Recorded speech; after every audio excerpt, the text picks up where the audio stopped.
Thank you very much indeed. Can you confirm whether, subject to a final decision to be made, you are looking at the possibility of some limited form of household mixing over Christmas and how that might work?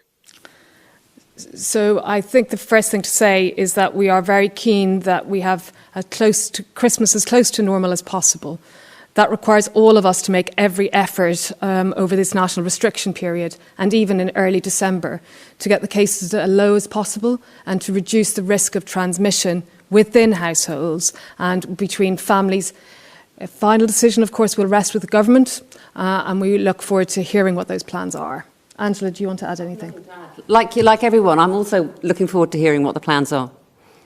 But are you modelling the possibility of some form of household mixing being permitted with other restrictions being in place? I think the best answer I could give to that is we did send some advice in over the weekend, but we genuinely don't know what decisions have been made.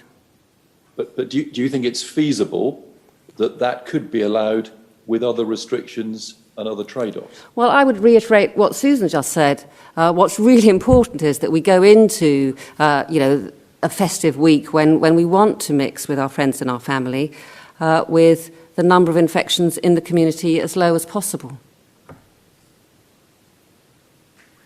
So is some sort of Christmas possible, do you think? So I think it is, and I think the other thing I would say is that some of the sage advice previously suggested that for every day that we release, we'll need 2 days of tighter restrictions. So coming into Christmas, we need to be very careful about the number of contacts that we have to reduce transmission before Christmas and get our cases as low as possible. Hopefully, the government will make the decision that will allow us to have some mixing, but we will wait and see what that is. And then I think once we have got past the Christmas period, if there's been a release and some socialisation, we will all have to be very responsible and reduce those contacts again.